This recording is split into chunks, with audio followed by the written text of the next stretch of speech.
할렐루야. 오늘 한 주간 또 평안하셨습니까? 어제 수요일 날 보고 금요일 날 봤는데 이틀 만인데도 되게 오랜만에 보는 것 같은 저만의 느낌인지는 모르겠습니다.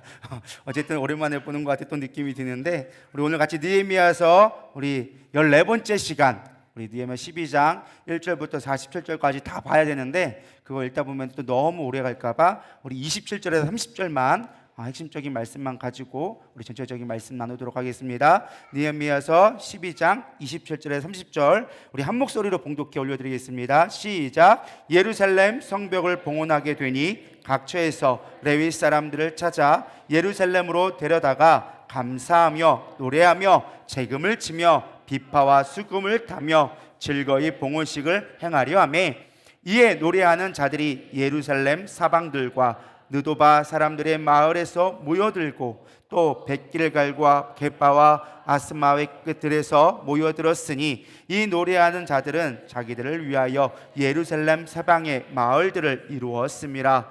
제사장들과 레위 사람들이 몸을 정결하게 하고 또 백성과 성문과 성벽을 정결하게 하니라. 아멘.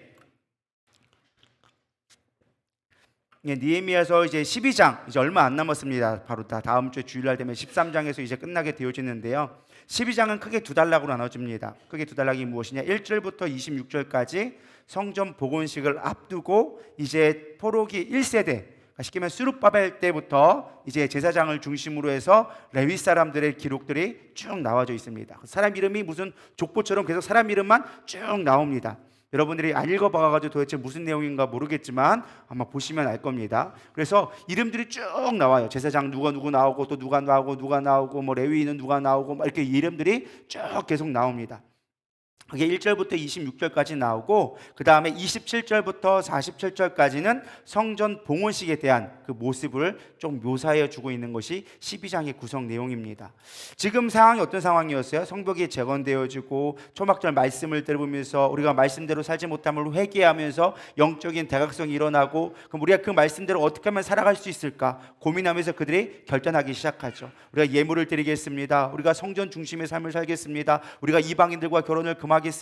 우리가 하나님 앞에 온전히 예배하는 자가 되겠습니다. 결단하고 서약식을 갖고 그렇게 하나님의 영적인 부흥의 운동들이 일어나기 시작했어요. 그래서 우리가 지난 수요일날은 뭐 했어요? 그 성전 중심의 삶을 살겠다라는 것을 실천하기 위해서 제비를 뽑아서 예루살렘 성으로 모여드는 이야기들을 했다라는 것입니다. 이제 모여들었으니까 뭘 했느냐? 성전 봉헌식을 하기 시작한 성벽 봉헌식. 성전이 아니라 성벽을 건축한 것에 대한 봉헌식, 하나님이 하셨습니다라고 봉헌식을 하는 모습이 여기에 기록되어져 있습니다.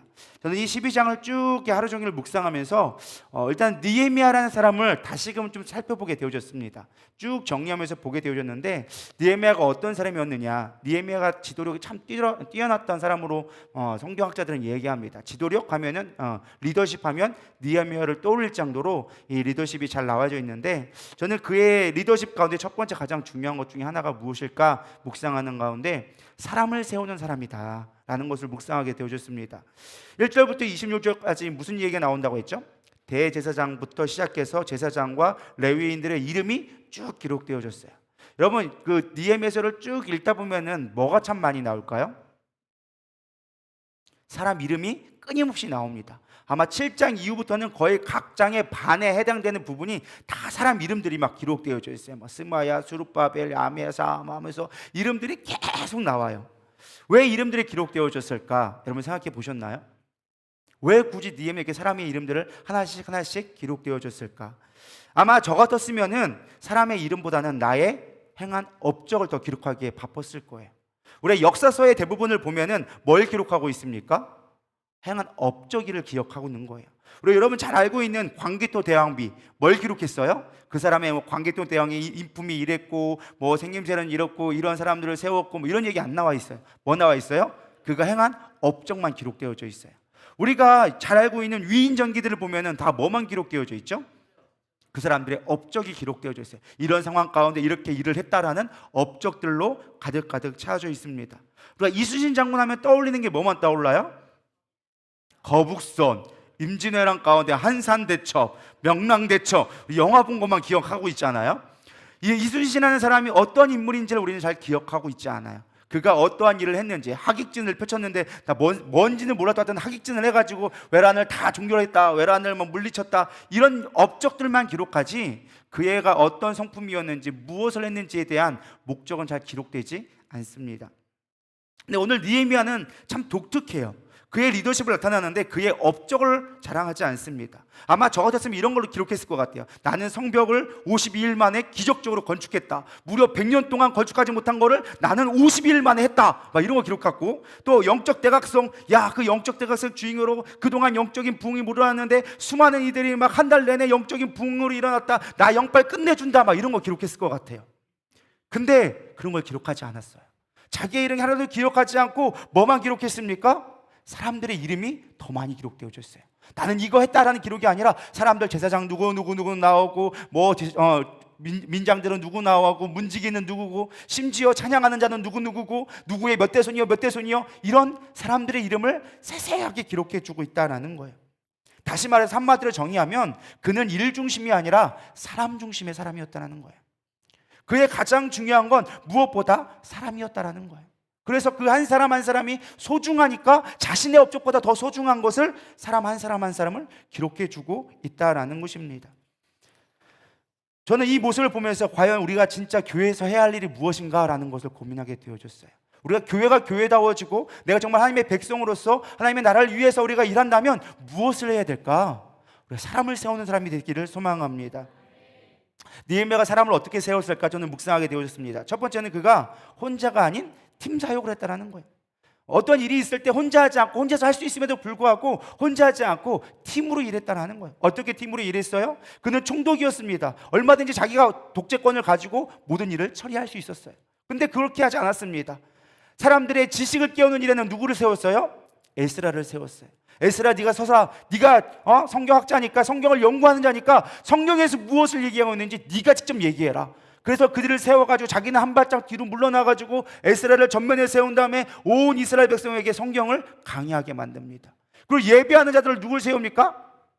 학자들이 아니었어요. 지금으로 말하면 학자가 누구예요? 신학자거든요. 신학자, 너네 성경 가르치는 일을 해. 그리고 누구를 세웁니까? 제사장, 레위인들, 너희들은 예배하는 자니까 예배하게 만들었다는 거예요. 에스라를 세운 게 아니라 레위인들, 제사장들을 세워서 예배하게끔 만들었다는 거예요. 얼마든지 자기가 주도권을 갖고 할 수 있었어요. 근데 그렇게 하지 않고 각각의 역할을 맡겨줘서 팀 사역으로 같이 했다라는 것입니다. 우리 성경을 보면은 이 팀 사역을 하지 못하고 혼자 독재했던 사람이 있습니다. 누구예요? 사울을 보면 알잖아요. 사울이 있었어요. 전쟁에서 있는데 사무엘이 기다리라고 했어요. 내가 올 때까지 기다려라. 내가 와가지고 예배를 드리고 그다음 전쟁을 하게 될 것이다. 하나님의 전쟁이다라고 얘기했는데 사울은 적군이 앞에서 막 밀려오기 시작하니까 조급했어요. 두려웠어요. 막 급했어요. 그러니까 자기가 하지 않아야 될 일을 하기 시작했어요. 뭐 했어요? 자기가 스스로 예배를 드렸어요. 하나님이 그거를 심판해서 사울을 버려버리고 다윗을 세우게 되어진 거예요. 조급함으로 말미암아, 자기가 하지 않아야 될 것을 함으로 말미암아 망하게 된 왕이 바로 사울 왕이었어요. 그러니까 우리가 무엇을 생각하면 되겠습니까? 저는 이걸 한마디로 얘기하면 이거예요. 낄낄빠빠. 낄낄빠빠가 뭔지 아시나요? 우리 애들은 다 알아요. 애들이 더 잘하는 것 같아요. 낄 때 끼고 빠질 때 빠지는 거. 우리가 낄 때는 껴야 되는데 정작 껴야 할 때는 안 끼고 빠져야 할 때는 우리가 막 참견하고 있는 일들이 얼마나 많은지 모르겠습니다. 교회가 세워지는 역사는 어디서 있느냐? 낄낄빠빠가 잘 되면 돼요. 여러분 다 잊어버려도 이것만 잘 기억했으면 좋겠습니다. 낄낄빠빠. 따라하겠습니다. 낄낄빠빠. 꼭 웃는 것 같죠? 낄낄하고 빨빨하고 웃는 것 같은데 우리가 이것을 참 잘해야 돼요. 교회 안에서 우리가 정말로 가야 될 때 가야 되고 빠질 때 빠져야 되는데 이게 잘 안 되는 거예요. 우리의 위치를 분별하지 못하는 거예요. 하지 않아야 될 일을 막 목소리 내면서 자기의 주장을 앞세우기도 하고, 또 반대로 정말로 껴야 되고 이래야 될 때는 무관심하고 네가 열심히 해라, 나는 상관없다, 관망하는 사람들이 있다라는 것입니다. 여러분, 교회가 세워지는 데 딴 게 있지 않아요.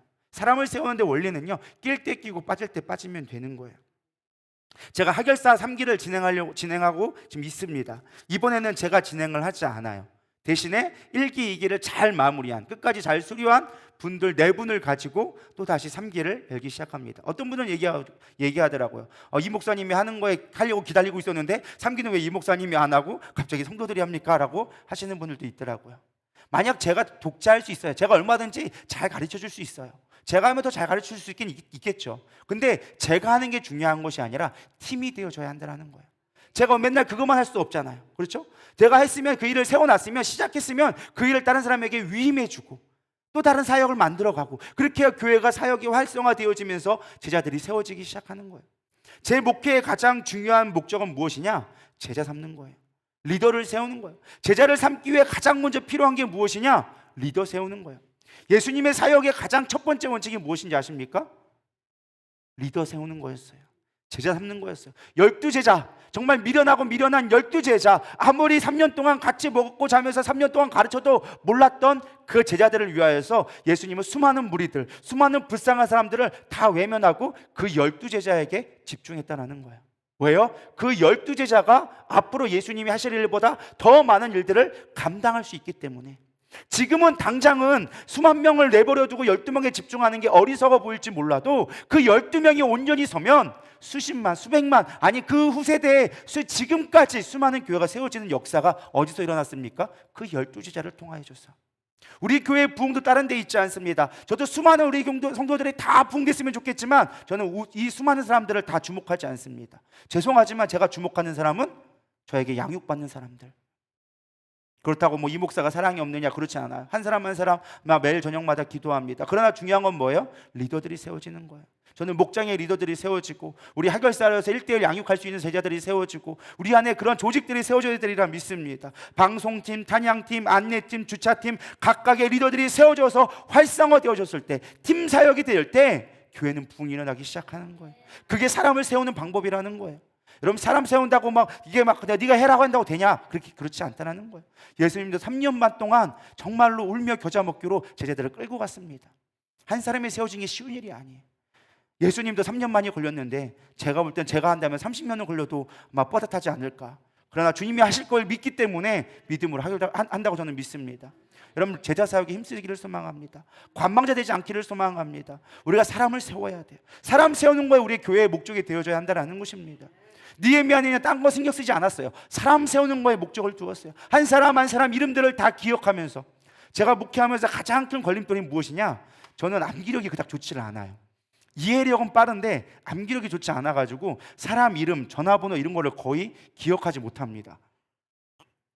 그래서 제가 이름 기억하려면 한 20번 이상은 불러야 돼요. 그 사람을 정면으로 보고 20번 이상 불러야 그 사람 이름이 조금씩 기억나기 시작해요. 아니면 특출나게 이름이 독특하거나, 그렇지 않고는 제가 이름을 잘 기억 못해요. 근데 느헤미야에게 가장 배울 본받을 점은 그는 한 사람 한 사람을 다 기억했어요. 한 사람 한 사람 이름, 그 수백 명의 이름이 나오는데 그 한 사람 한 사람을 다 기록해 주고 있다는 거예요. 목회 잘하는 사람은 딴 게 아니라고 하더라고. 이름만 잘 기억해도 목회 반은 먹고 들어간다고. 그 사람 이름 불러주는 것만 해도 그 사람은 사랑받는 것처럼 느껴진다고 얘기하더라고요. 여러분, 한 사람 한 사람이 다 주님 앞에 불려지기를 소망합니다. 두 번째는요, 기억하라는 거예요. 왜 수많은 앞에 1세대부터, 쉽게 말하면 그 포로기 귀한 1세대 스룹바벨, 무려 100년 전에 있는 사람들의 이름부터 쭉 기록해 주고 있어요. 왜 그 사람들도 이름을 쭉 기록했을까요? 그 기록한 목적이 무엇일까요? 왜 기록했을까요? 여러분, 족보 왜 기록해요? 족보를 왜 기억하는 거예요? 기억하라고. 네 선조가 무엇인지, 네 선조가 어떻게 살아왔는지, 어떻게 내가 나왔는지를 기억하라고 만든 것이 족보예요. 여기도 마찬가지예요. 이름을 쭉 기록한 이유가 무엇이냐? 기억하라고. 니들 기억하라, 잊지 말아라 라고 얘기하는 거예요. 하나님은요, 우리가 기억하는 것을 좋아해요. 믿으십니까? 하나님은 새 일을 행하시는 분이시지만 하나님이 우리에게 원하시는 건 내가 너에게 한 일을 기억하라는 거예요. 그래서 우리가 십계명에도 가장 중요한 계명 중에 하나가 뭐예요? 내가 하나님임을 잊지 말라는 거예요. 내가 너희를 구원한 하나님을 잊지 말라는 게 십계명의 제1계명이에요. 우리가 알고 있는 십계명은 뭐예요? 1계명은 나 외에 다른 신을 두지 말라고 하는 거지만, 유대인들의 원래 쓰는 십계명의 제1계명은 내가 너희를 구원한 하나님이다라는 것을 잊지 말라는 거예요. 그리고 내 외에 다른 신들을 두지 말아라, 우상 숭배하지 말아라, 이렇게 하지 말라는 게 그 다음 계명으로 나오기 시작해요. 그래서 이스라엘에게 가장 중요한 건 내가 하나님 됨을 잊지 말라는 거예요. 근데 우리는 끊임없이 잊어버렸어요. 끊임없이 하나님의 됨을 잊어버리기 시작했다라는 것입니다. 여러분, 기억하라는 거예요. 여호수아서 4장 6절에서 7절에 보면 이렇게 나와져 있습니다. 이것이 너희 중에 표징이 되리라. 후일에 너희의 자손들이 물어 이르되 이 돌은 무슨 뜻이냐 하거든 그들에게 이르기를 요단물이 여호와의 언약궤 앞에서 끊어졌나니 곧 언약궤가 요단을 건널 때 요단물이 끊어졌으므로 이 돌들이 이스라엘 자손에게 영원히 기념이 되리라 하라 하니라. 요단강을 건넜어요. 법궤를 들고 가는데 처음에 발목에 오다가 가다 보니까 요단강이 말라서 그 요단강을 건너가게 되어진 거예요. 그래서 하나님이 얘기합니다. 야, 길갈에다가 돌을 쌓아라. 이 돌을 왜 쌓았습니까? 내가 하나님이 함께 했다라는, 하나님이 하면 강물도 마른다. 너희들이 앞길을 가로막는 길에 내가 길이 된다. 인도자가 되어진다는 것을 너희 후손들이 이 돌들을 보고 기억하게 하라는 거예요. 하나님은 우리가 기억하지 않자 그 표징들을 만들어서 계속 기억하게 만드는 거예요. 기억해라, 기억해라. 여러분, 절기를 왜 지키라고 했을까요? 기억하라고. 장막절이 뭐예요? 광야에서 출애굽한 다음에 광야의 생활을 너를 잊지 말아라. 그때는 광야 속에서 내가 너희를 인도한 하나님이지 않느냐. 잊지 말아라. 믿으십니까? 여러분, 77절 뭐 예를 들어서 우리가 알고 있는 그거 뭐 준 거예요? 기억하라고. 너희 길을 먹게 하고 병풍과 이른 비와 늦은 비를 너희를 먹게 하고 너를 풍성케 한 하나님임을 잊지 말라고. 절기의 대부분의 다 목적은요, 하나님을 잊지 말라는 거예요. 너희들 삶 가운데서 바쁘다고 잊어버릴 수 있지, 그렇다면 절기만큼이라도 너희들 잊지 말아라. 근데 우리는 절기를 지켜요? 잘 안 지켜요? 안 지켜요. 나랑 무슨 상관이지? 나랑은 상관없는 일이라고 생각하지 않는 거예요. 여러분, 삶 속에 늘 하나님을 기억했으면 좋겠습니다. 그렇게 하나님을 기억하고 성경 하나님의 말씀이 있을 때 회복이 있음을 여러분 기억하기를 축복합니다. 오늘 특별히 느헤미야가 주목하게 된 것은, 저는 느헤미야가 이 기억함에 있어서 누구를 기억했느냐? 다윗을 기억했더라고요. 하나님의 이 이스라엘 출애굽 포로기 위에 어떻게 하면 우리가 부응할 수 있을까? 그 모델이 되는 사람을 찾았는데 느헤미야가 쓴 모델은 저는 다윗이라고 여겨요.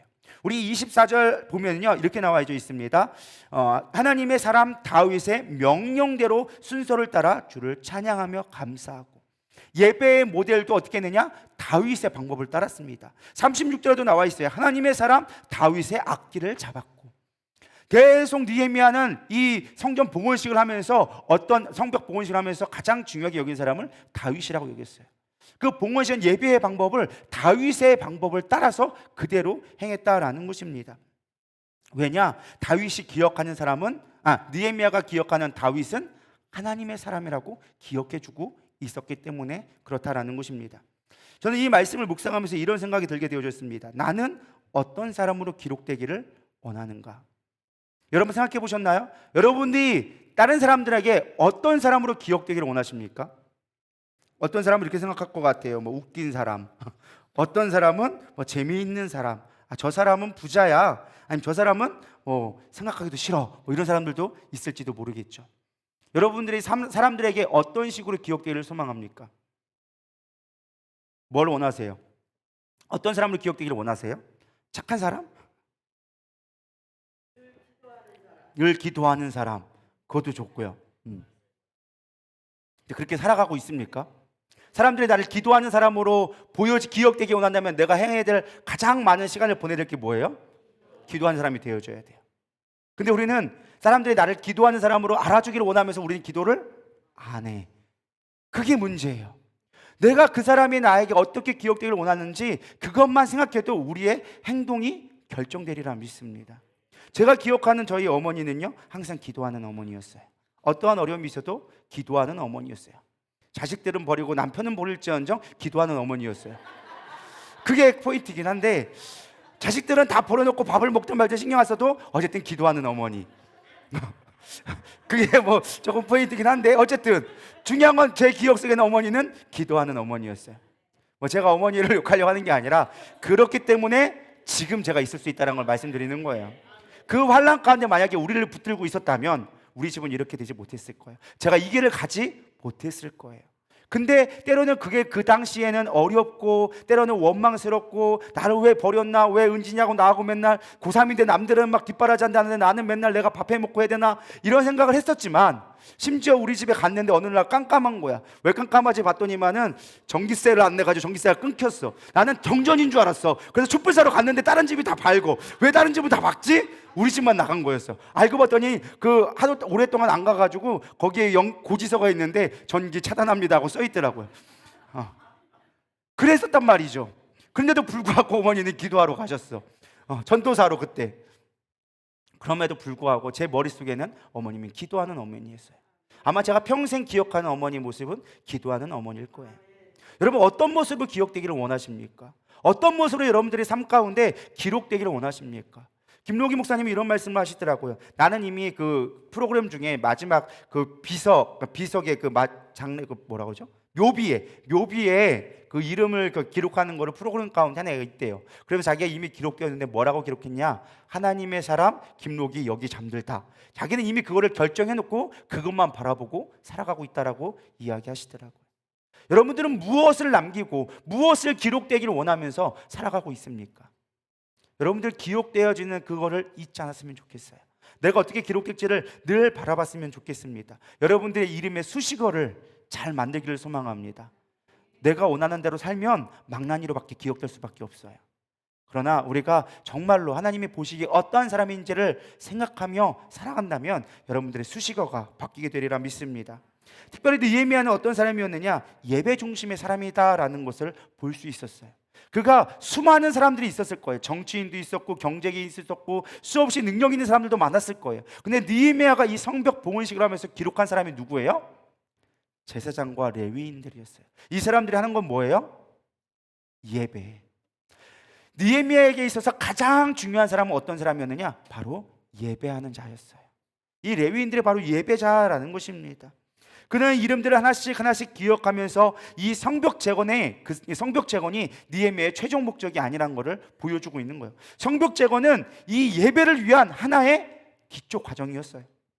어렵고 힘든 일이었지만 가장 먼저 예배드리기 위한 첫 번째 스텝이 성벽 재건일 뿐이었다라는 것입니다.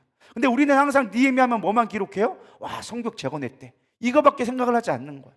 그러나 진짜 느헤미야에서 중요한 건, 느헤미야에게 가장 중요한 건 예배였다라는 거예요.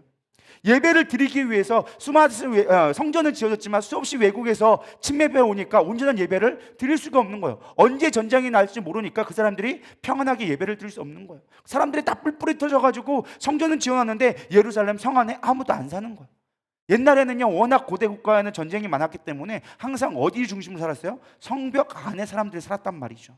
근데 성벽이 다 무너져 있으니까 살 수가 없는 거야. 다 다른 이방의 동네로 가가지고 쟤만한 성이라 할지라도 성벽이 있는 곳에 가서 사람들이 살기 시작한 거예요. 느헤미야가 뭐 한 거예요? 가장 먼저 성전을 지키기 위해서 뭐가 필요하느냐? 성벽이 필요하구나. 우리가 항상 얘기하잖아요. 교회 건물만 있다고, 정부에서 코로나 때문에 예배를 풀어줬다고, 예배를 드릴 수 있다고 예배가 회복되는 게 아니라고. 우리 안에 성벽이 재건되어져야 돼요. 믿음의 성벽이 재건되어지고 외부로부터 올 수 있는 외부의 세상적인 것들을 구별할 수 있는 마음의 벽이 세워지지 않는다면, 세상과 구별되어지는 것이 되어지지 않는다면 우리의 예배는 온전한 예배가 될 수 없다는 거예요.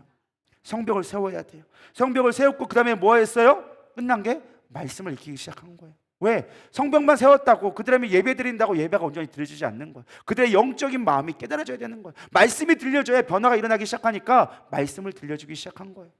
그게 끝이 아니었어요. 말씀 읽고 얘들이 회개하기 시작하니까 은혜 받은 것을 끝나지 않고 각서를 쓰게 만들고 그 다음에 뭐 하는 거예요? 성전이 다시금 예배의 기능을 회복할 수 있도록 사람들을 모으기 시작하는 거예요. 열방의 사람들을 성 안으로 다 모이기 시작합니다. 모아라. 제비 뽑아서 안 오려고 하니까 제비를 뽑아서라도 성전에 다 모으게 만드는 거예요. 열방에 다 흩어진 10분의 1을 뽑아서 무조건 이 예루살렘 안에 거하라. 총독이 명령을 내려버린 거예요. 모이기 시작합니다. 모인 거로 끝났느냐? 끝이 아니었어요. 사람들이 모였으니까 이제 예배를 인도한 레위인들을 뽑기 시작하는 거예요. 무려 16년 동안 예배가 없었어요. 성전에서 레위인들이 다 흩어졌었어요. 그러니까 이 느헤미야가 가장 먼저 한 게 무엇이냐? 사람들을 모으고 그 안에서 레위인들을 추출하기 시작하는 거예요. 얘들 레위인들이지, 너 레위인이지, 모아. 그리고 우선 예배하기 시작하는 거예요. 느헤미야의 최종 목적은 예배의 회복이었어요. 성전 건물이 있다고 예배가 되는 게 아님을 너무나 잘 알고 있었다는 거예요. 진짜 예배의 본질이 무엇인지를 그는 회복하기를 원했어요. 여러분, 출애굽 목적이 뭐였을까요? 이스라엘 백성이 고난받으니까 하나님은 그 고통의 신음소리를 듣고 그들을 구원해냈을까요? 물론 그것도 하나의 원인은 될 수 있겠죠. 그러나 하나님이 이스라엘 백성을 출애굽하면서 그들에게 주신 출애굽의 목적을 얘기하는 부분이 나옵니다. 출애굽기 3장 12절 보도록 하겠습니다. 시작. 하나님이 이르시되 내가 반드시 너와 함께 있으리라. 내가 그 백성을 애굽에서 인도하여 낸 후에 너희가 이 산에서 하나님을 섬기리니 이것이 내가 너를 보낸 증거니라. 하나님이 모세를 세우면서 하나님, 내가 저들을 어떻게 해야 됩니까? 내가 왜 저들에게 가야 합니까? 내가 저들에게 어떻게 하나님이 있는 걸 알게 하겠습니까? 내가 무엇으로 그들을 이끌어낼 수 있겠습니까? 라고 물어봤을 때 하나님이 주신 말씀이 이거예요. 내가 너를 보낸 증거가 뭐냐면 그들로 하여금 내가 원하는 곳, 내가 있는 곳에서 예배하게 하려고. 그들이 애굽 가운데 있다 보니까 다른 열방의 이방의 우상들을 섬기다 보니까 하나님을 온전히 예배하지 못한다. 하나님의 백성임에도 불구하고 예배하지 못하기 때문에 내가 애굽에서 너희를 구원해내서 예배하는 자로 서기 위해서 내가 너희와 함께 하려고. 예배가 뭐예요? 하나님의 임재거든요. 예배의 가장 중요한 목적은 하나님의 임재예요. 이곳 하나님이 임하셨는가가 예배의 가장 중요한 거예요. 근데 우리의 예배는 언젠가부터 하나님 없는 예배가 될 때가 참 많아요. 우리끼리 기분 좋고 우리끼리 막 찬양하며 뜨거운데 정말 하나님 생각하지 않고 내 감정에 치우친 예배가 얼마나 많은지. 말씀을 들어도 그 말씀이 하나님의 안 보여주고 우리의 삶만 보여지는 게 얼마나 많은지, 세상 얘기를 얼마나 많이 차고 있는지. 우리가 회복되어야 될 건 진정한 예배, 하나님이 중심이 되어지는 예배가 되어져야 한다라는 거예요. 너희들을 예배하게 하기 위해서 내가 출애굽시켰다. 니에멘 그걸 너무 잘 알았어요. 하나님이 우리를 다시금 포로에서 귀화시켜 주신 목적이 무엇이냐? 그냥 우리가 잘 살려고 우리를 포로로 귀화시킨 게 아니야. 고레스를 세워서 우리를 다시금 포로로 귀화시켜주고 회복시켜준 건 출애굽과 똑같다. 하나님 우리를 출애굽시킨 이유는 예배하기 위해서. 그래서 진정한 예배의 회복을 위한 모델로 삼은 게 아까 누구라고 했어요? 다윗. 진정한 예배는 성막에 있지 않다. 성막이 아니라 다윗의 예배 가운데, 다윗의 장막 가운데 있다라는 것을 보여주기 시작합니다. 원래 하나님의 임재가 가장 먼저 있던 곳이 어디였을까요? 에덴 동산. 아담과 하와와 하나님이 늘 함께 있었어요. 근데 그들이 범죄함으로 말미암아 하나님이 아담을 찾기 시작합니다. 아담아, 아담아, 내가 어디에 있느냐? 아담이 얘기합니다. 내가 범죄함으로 말미암아 부끄러워 숨었나이다. 네가 벗음을 누가 알려줬냐? 내가 범죄하여 부끄러워 숨었습니다. 죄로 인하여져서 원래 하나님의 임재가 있던 그 에덴 동산에서 쫓겨나게 되어집니다. 하나님과 갈라서게 되어집니다. 첫 번째 임재가 깨지게 되어졌어요. 두 번째 임재가 어디였어요? 출애굽하면서 모세에게 준 거예요. 성막을 지어라. 내가 이렇게 지어라. 내가 그곳에 거하리니. 내가 너희 가운데 dwelling인, 너희 가운데 거하려고 내가 성막을 짓기를 원한다. 이 성막을 짓고 내가 그 안에 거할 테니까 너는 성막을 지어라. 그래서 성막을 그대로 지으니까 그곳 하나님의 임재가 임하면서 하나님의 구름 쉐카이나, 하나님의 영광의 구름이 가득 차면서 하나님이 함께하는 모습이 나옵니다. 그 영광이 너무 거룩해서 모세가 차마 그 회막 안으로 들어가지 못했다고 성경은 기록해주고 있어요. 그게 역대하에 나온 이야기예요. 하나님의 임재가 다시 왔어요. 하나님의 임재로 예배가 회복되어졌는데, 제사가 회복되어지고 하나님의 임재가 회복되었는데, 이스라엘 백성들이 제사법에만 관심이 있고 정말 하나님의 임재를 잊어버리게 되어진 거예요. 제사의 목적이 뭐라고요? 하나님의 임재, 하나님이 함께 하려고 성막을 주었다고 이야기해 주고 있습니다. 내가 너희 가운데 거하려고. 근데 그들이 하나님의 임재는 관심이 없고 하나님이 가르쳐 주신 제사법에만 관심 있게 되어지니까 성막이 무너져 버렸어요.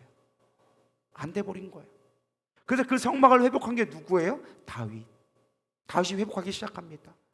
다윗의 성막은요, 다윗의 장막은 성막하고 약간 차이점이 있어요. 뭔 차이점이 있느냐? 가장 중요한 건 휘장이 없어요. 다윗의 장막에는 휘장이 없어요. 그래서 거기서 하나님을 직접적으로 만나는 장소가 되어진 거예요. 회막의 장소, 하나님의 임재를 경험해서 직접 하나님과 대면하는 장소가 회막이 되어 다윗의 장막이 되어진 거예요. 성막은 따로 있었어요. 근데 하나님의 장막, 다윗의 장막은 하나님의 임재가 경험하는 곳이었어요. 또 차이점이 무엇이었느냐? 거기에는 찬양과 경배가 있는 곳이었어요. 원래 제사의 목적은 뭐예요? 각을 뜨고 피를 흘리고 죄를 사할 수 있도록 그걸 태워가지고 죄사함이 목적이었다면, 다윗의 장막은 축제였어요. 찬양이 있고 춤추며 찬양하며 뛰는 예배가 되어지기 시작합니다. 그리고 제사장이 아닌 레위 중심의 사람들로 예배가 진행되기 시작합니다. 원래는 제사장들이 하나의 각을 뜨고 막 하고, 레위인들은 잡다한 일을 하는 사람들이 레위 사람이었어요. 근데 이제는 다윗의 장막 가운데 레위인들이 찬양하고 악기 치면서 다 춤추는 모습이 나오지게 되어지는 거예요.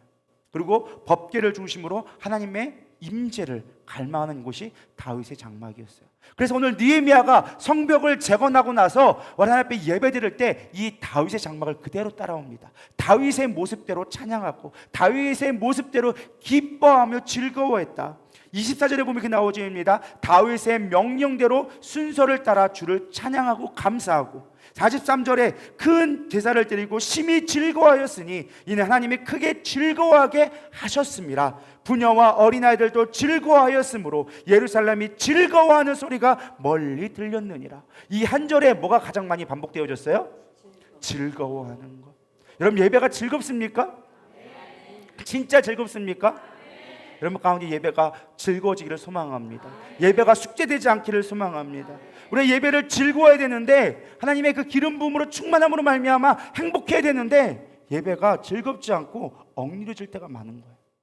저도 사실 참 예배에 대해서 자유롭다고 생각하고 예배에 참 많이 익숙하다 생각했는데, 제가 어저께 문득 깨달았어요. 어저께 저희가 기도회를 했거든요. 한 10명 안 되는 인원이 했는데, 갑자기 근무전도사가 무슨 필을 받았는지 기차를 하라는 거예요. 그래서 기차를 갖고 막 성전을 돌기 시작하는데, 그리고 막 춤추고 찬양하는데, 사실 되게 기뻤거든요. 기뻤는데 나도 모르게 제약이 있더라는 거예요. 막 팔짝팔짝 뛸 것 같은데 다리가 안 떠지기 시작하는 거예요. 막 소리가 막 나올 것 같은데 막상 소리가 막 안 나오기 시작하는 거예요. 제가 기도할 때 저는 기도를 나름대로 열심히 해야 생각했거든요. 근데 제 안에 자유함이 없더라고요. 정말 우리 기도하면서 정말 자유로우면요, 막 통곡하고 애곡할 수 있고 막 기뻐서 찬양하며 할 수 있어야 되는데 제한되는 거예요. 눈치 보기 시작하고, 사람들은 어떻게 잘 기도하고 있냐 살펴보기 시작하고. 내가 그걸 깨달았어. 어제 그걸 깨달았어요. 아, 내 안에 참된 예배가 없었구나. 기도도 예배하고 찬양도 예배인데 중요한 건 우리 예배 드리면서 너무 억눌려져 있어. 예배는 형식이 아니에요. 믿으십니까? 근데 우리는 우리도 모르는 사이에 형식에 익숙해져서 다윗의 장막이 아닌 성막에 매여 있을 때가 참 많은 것 같아요. 이렇게 예배 드려야 돼요. 이렇게 하면 안 되지. 찬양 가운데 불 끄면 안 되고, 찬양 가운데 뛰면 안 되고, 일어서면 이상하고. 여러분 우리 가운데 여러분 아실지 모르겠지만 우리가 일어서는 데까지 무려 한 몇 개월이 걸린 거 아십니까? 일어서는 데만 3, 4개월은 걸린 것 같아요. 불 끄는 데 한 6개월은 걸린 것 같아요. 왜 불 끄는지 아십니까? 딴 데 신경 쓰지 말라고. 사람이 딴 데 신경 쓰면 거기 신경 보거든요. 이렇게 쟤는 어떻게 잘하고 있냐, 쟤는 안 하고 있냐, 이게 보게 되거든요. 근데 불 끄면 안 보여. 그냥 여기가 밝으니까 여기 밝은 데만 보여. 그래서 예배에 집중하라고 사실은 불을 꺼주는 거예요. 믿으십니까? 온전히 예배에 집중하라고. 기도할 때 왜 불 꺼줄까요? 집중하라고. 우리 기도하다 보면 나도 모르게 기도 안 하면 옆에서 보잖아. 기도 나는 할 거 없는데 쟤는 잘하고 있네. 쟤는 왜 이렇게 기도를 오래 해? 하면서 뭐 이렇게 하고 있잖아요. 왜 그래요? 기도가 안 되니까. 온전히 기도에 집중되지 않으니까. 집중하라고 불 꺼주는 거예요. 집중하라고. 근데 불 꺼주면 자는 분들이 계시더라고요. 때는 이때라. 이제 아우 깜깜하네. 잠도 잘 오겠네 하고 주무신 계시는데, 여러분 그러면 안 돼요. 예배가 자유함 있기를 소망합니다. 온전히 기쁨이 있어야 돼요. 예배는요 축제가 되어준다고 생각해요. 예수님의 첫 번째 사역의 기적이 뭔지 아세요? 예수님의 첫 번째 기적, 갈릴리 가나안 혼인잔치. 혼인잔치에 포도주를 바꾼 거예요. 이게 왜 중요하느냐? 이게 신학적인 의미를 갖고 있어요. 가장 중요한 건 예수님을 만나고, 예수님의 가장 첫 번째 하는 건 우리의 인생을 바꾼다라는 거예요. 결혼은 뭐예요? 여러분 결혼은 새로운 출발이에요. 이제까지 내 혼자 살았던 거 이제는 내 반쪽 만나가지고 새로운 삶을 시작하는 게 결혼이거든요. 예수님은 이 가나안 혼인잔치를 첫 번째 기적으로 선택한 이유가 무엇이냐? 내가 너의 신랑 되어져서 네가 나를 만나면 이제 새로운 인생이 시작되어질 거야. 근데 그 새로운 인생이 뭐예요? 축제와 같은 시작이 되어질 거야. 너희들이 신랑이 없고 축제에 가장 중요한 포도주가 없어서, 하나님의 성령의 기름 부음이 없어서 너희들의 삶이 변화되지 않았다면, 이제 내가 물이 포도주가 된 것처럼 너희 삶이 나를 만남으로 말미암아 새로운 삶으로 변화시켜 줄 거야. 그게 바로 가나안 혼인잔치의 신학적인 의미예요. 여러분 그걸 믿으십니까? 우리가 예수님 만나면요 삶이 바뀌어야 돼요. 행복해져야 돼요. 우리는 언제나 행복해질 수 있어요. 누구를 만나면? 주님을 만나기만 한다면. 때때로 넘어지고 뭐죠? 어려움이 닥친다 해도 일어날 힘 주님 주시리. 그러면 나오잖아요. 여러분 행복해지는 게 진짜 예배의 목적이라니까요. 예배가 뭐니까? 주님을 만나는 자리니까. 예배는 임재니까, 하나님을 만나는 자리이기 때문에 예배를 온전히 드리면 행복해지는 게 당연한 거예요. 예배 제대로 드리면요 나가면서 찬양하게 되어져 있어. 근데 예배를 잘못 드리잖아. 나가면서 주차하면서 욕하게 되어져 있어. 진짜 예배를 언제 드리기를 소망합니다.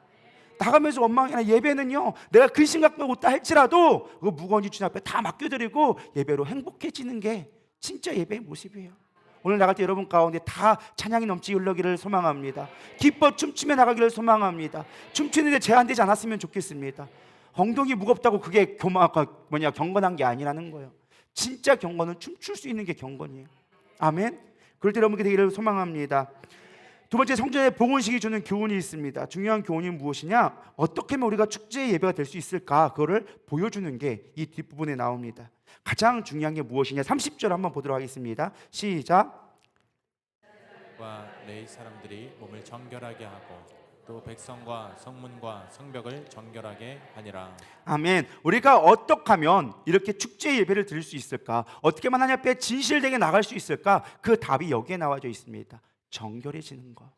거룩해질 때 우리는 제한 없이 하나님을 찬양하고 기뻐할 수 있어요. 죄가 있음으로 말미암아 하나님과 우리 사이에 담이 생겨서 하나님을 온전히 만나지 못하고 하나님을 온전히 기뻐하지 못하게 되어진다라는 것입니다. 모세가요, 이스라엘 백성이 하나님을 우리를 뵙기를 원합니다라고 했을 때 가장 먼저 요청한 게 뭐였어요? 정결해라. 너희들 남자는 여자를 금하고 옷을 깨끗이 팔고 3일 동안 금식하고 너희들이 온전히 하나님 앞에 나아갔을 때, 정결하게 되어졌을 때 하나님이 너를 만나 주실 거다. 그리고 하나님이 준비하고 찾아갔는데 하나님의 막 임재가 막 산이 구름이 막 임하고 번개가 치고 막 하나님의 막 뇌호가 들리니까 사람들이 너무 무서워서 우리가 못 가겠습니다. 당신만 가십시오라고 얘기했던 게 출애굽기에 기록되어져 있어요. 모세가 하나님을 만나갈 때, 이스라엘 백성들을 만나게 할 때 가장 먼저 했던 것이 정결의식이었어요.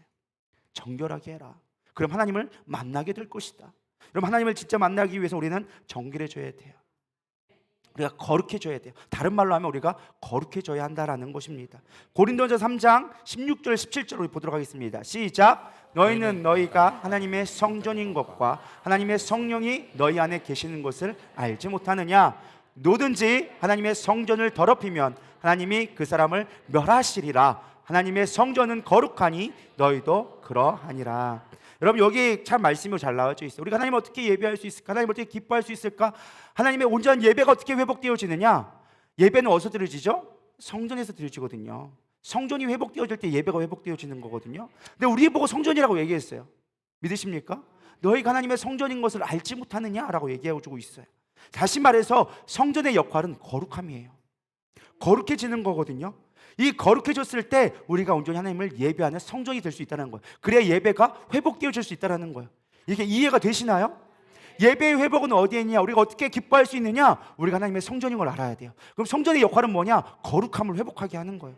사람들이 이스라엘 백성들이 죄를 지었습니다. 우리가 어떻게 하나님 앞에 나갈 수 있습니까? 하나님 안에 어떻게 거할 수 있겠습니까? 야, 이렇게 제사를 지라. 번제를 드리고 소제를 드리고 화목제를 드리고 속건제, 속죄제를 드려라. 이렇게 해서 이렇게 이때는 이렇게 드리고 이렇게 해서 이렇게 드려라. 너희들이 죄를 해결할 수 있는 방법을 알려줬어요. 그러면서 하나님이 주신 말씀이 뭐예요? 내가 거룩하니 너희도 거룩하라.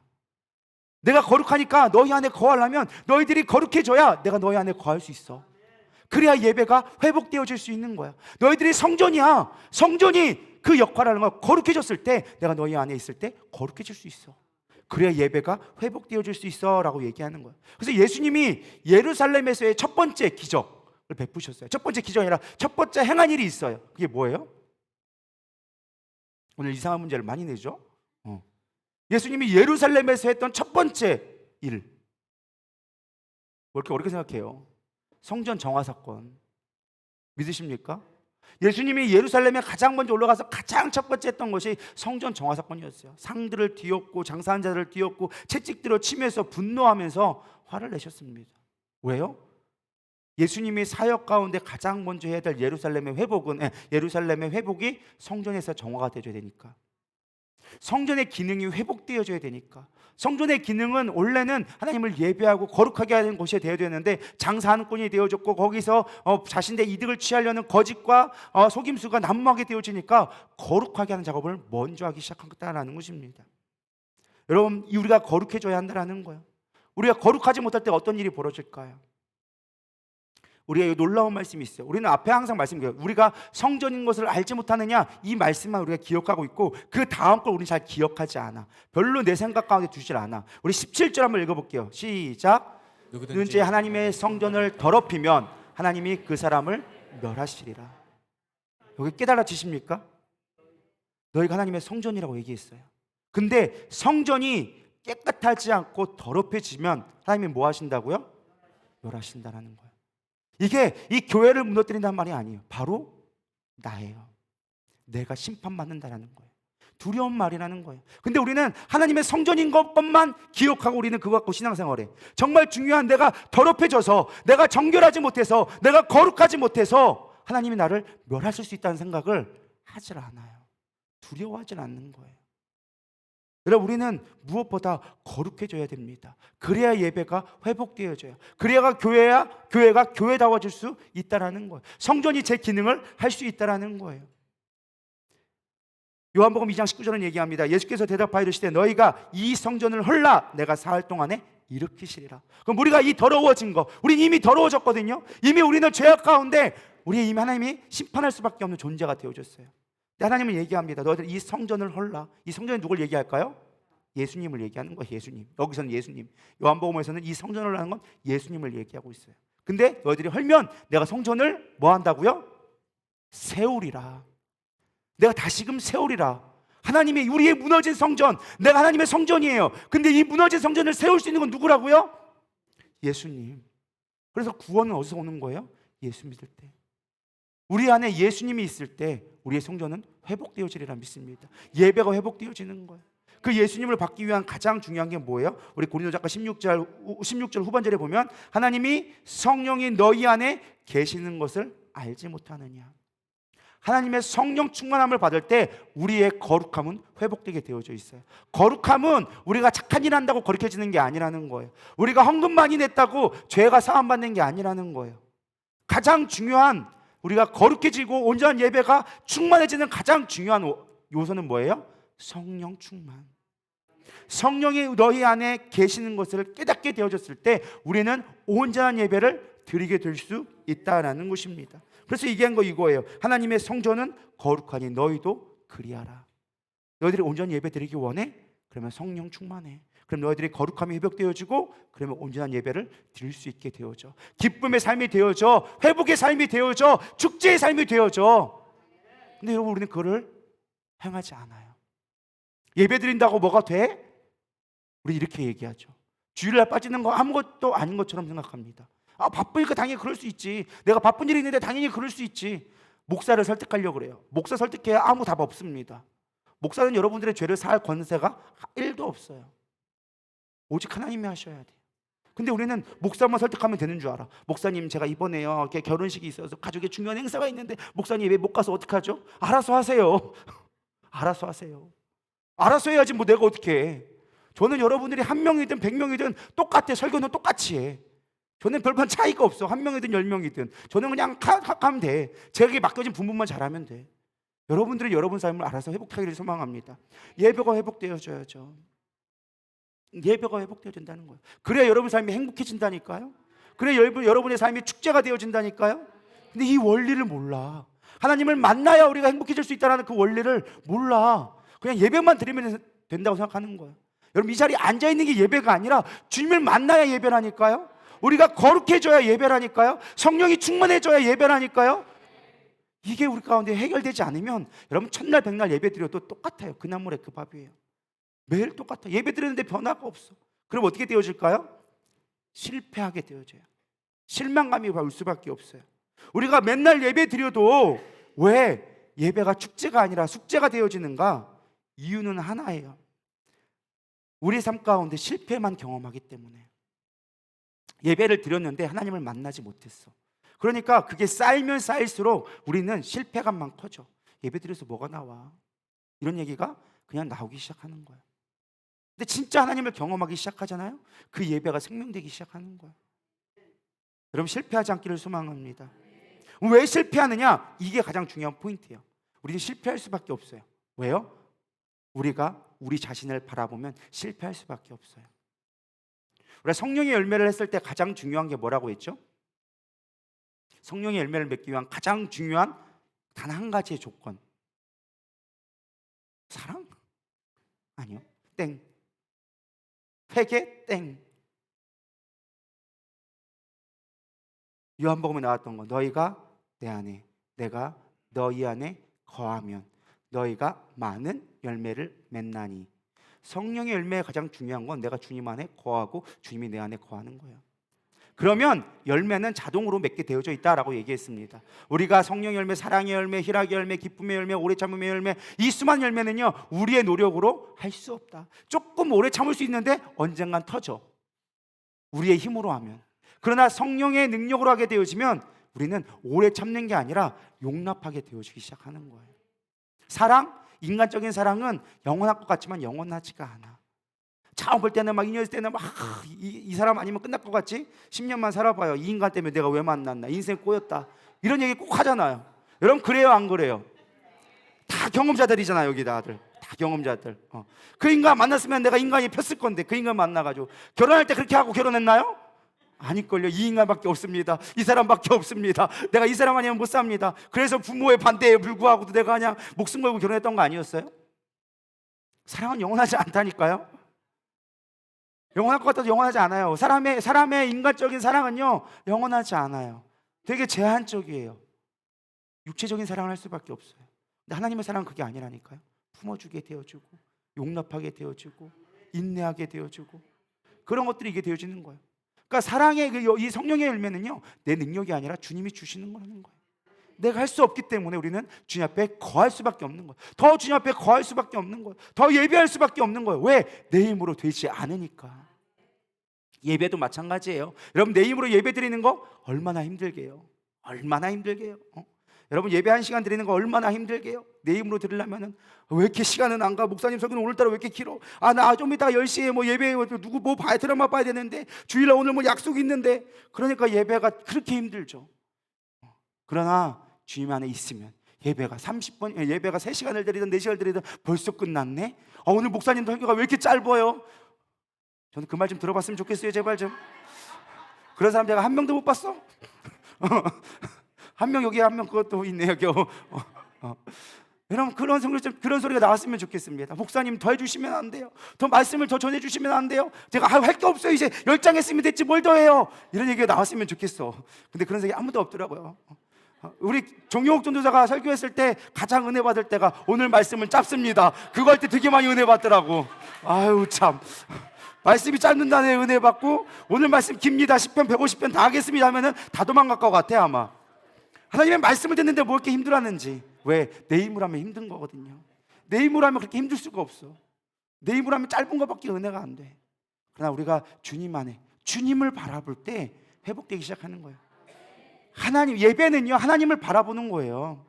그러면요 예배가 쉬워져요. 예배가 행복해져요. 예배가 재밌어져요. 예배가 기뻐져요.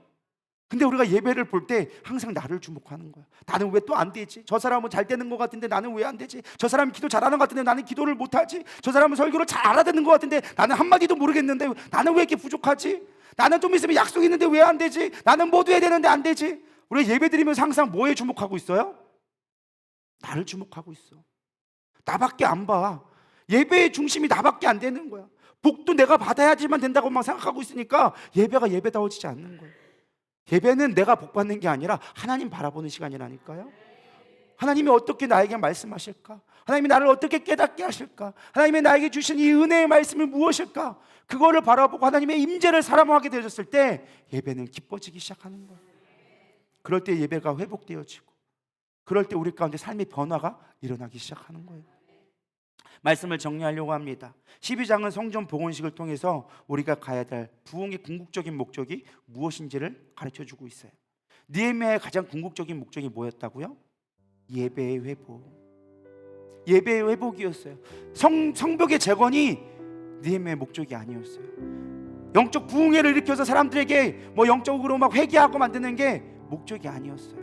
최종 목적은 그 예배의 회복을 위해 줬어. 그들을 성벽을 재건해야 됐고 회개를 시켜야 됐고 말씀대로 살게 해야 됐고 그래서 11조를 드리며 하나님의 율례를 지키게 만들어야 됐어요. 성전 사람들을 모으기 시작했어요. 그걸 모아가지고 그들로 하여금 하나님을 예배하는 레위인들을 모으고 예배하게 만들었더라는 거예요. 왜? 예배가 있어야 진정한 회복이 있으니까. 단순하게 성벽만 재웠다고 회복되는 게 아니기 때문에, 사람만 모아놨다고 우리의 삶이 회복되는 게 아니기 때문에 예배가 회복되어져야 되니까. 다윗의 장막이 회복되어지는 것처럼 여러분 가운데 진정한 예배가 회복되기를 소망합니다. 그 엄청난 일을 하고도 그는 그 일들에 주목하지 않았어요. 왜? 그게 목적이 아니었기 때문에. 자신의 업적을 자랑하지 않았어요. 오직 제사장과 레위인들을 기록하며 예배를 잃지 말라고 얘기했어요. 그 사람들의 수없이 많은 사람의 이름을 기록한 이유는 딱 하나였어요. 너희들 기억해. 예배자가 무너지면, 성전은 무너지면 우리의 삶은 끝난 거야. 그러나 예배자들이 서게 되어지면, 예배가 부흥되게 되어지면 너희들의 삶은 변하게 되어질 거야. 이거를 기록하기 위해서 수없이 많은 예배자들의 이름을 기록하고 성벽의 봉헌식을 통하여서 다윗의 장막을 다시금 재현하기 시작했던 거예요. 여러분 부흥 원하십니까? 여러분 삶이 진짜 행복해지기 원하십니까? 그럼 예배부터 회복하세요. 진정한 회개를 통하여서 하나님 말씀대로 살겠다는 서약과 내가 예배의 성벽을 세워 믿음의 장벽들을 세워 세상과 구별되어짐을 살아가며 거룩함을 위해 나아갈 때 여러분 삶이 바뀌게 되어지리라 믿습니다. 하나님을 기뻐하십시오. 하나님을 즐거워하십시오. 하나님이 짐되지 않았으면 좋겠습니다. 저도 그럴 때가 참 많았어요. 하나님이 짐될 때가 많았어요. 아 오늘도 또 설교해야 되는데, 오늘도 또 뭐를 해야 되는데, 아 이것도 오늘 숙제네. 숙제가 될 때가 참 많았어요. 그럼 숙제되지 말고 축제되기를 소망합니다. 우리 옆 사람에게 인사하겠습니다. 숙제되지 말고 축제됩시다. 다시 옆 사람에게 숙제되지 말고 축제됩시다. 할렐루야, 할렐루야. 우리 다 같이 일어나셔서 우리 힘차게 박수치면서 찬양하겠습니다. 오늘은 좀 신나게 마지막 마무리하려고 해요. 춤추면서 앞에 나와서 춤추면서 찬양하겠어요. 다윗처럼 아무것도 구애받지 않고 성령님이 주시는 자유함으로 노래 부를 거야. 하박국처럼 가진 것 아무것 없어도 주로 인해 갖는 기쁨으로 감사드릴 거야. 내가 섬기는 하나님의 기쁨이 된다면 부끄러워하지 않고 뭐 하면서 소리치며 찬양해. 점프 하나 둘 셋 넷 할렐루야 아멘. 할렐루야 할렐루야 할렐루야. 영원하신 주 찬양. 다시 한번 다윗처럼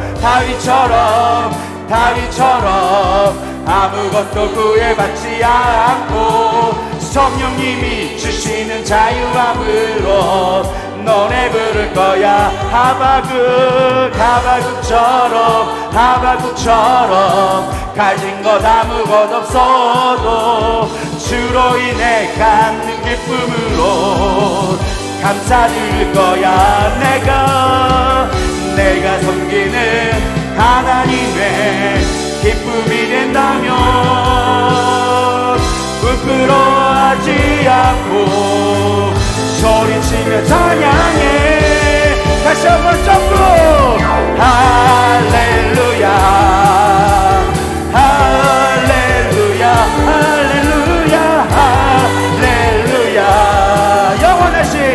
영원하신 주차. 다시 한번 할렐루야 할렐루야 아멘. 할렐루야 할렐루야 할렐루야. 영원하신 주 찬양. 마지막 할렐루야 할렐루야 아멘. 할렐루야 할렐루야.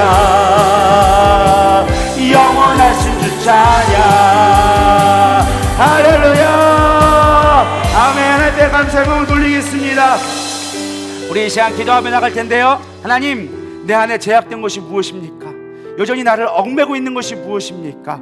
내 죄로 인하여져서 내 하나님 앞에 나가는 데 있어서 걸림돌 되는 것이 있다면 첫 번째 먼저 회개하세요. 그리고 성령님을 구하세요. 성령님, 내게 임재해 주세요. 내 안에 좌정해 주세요.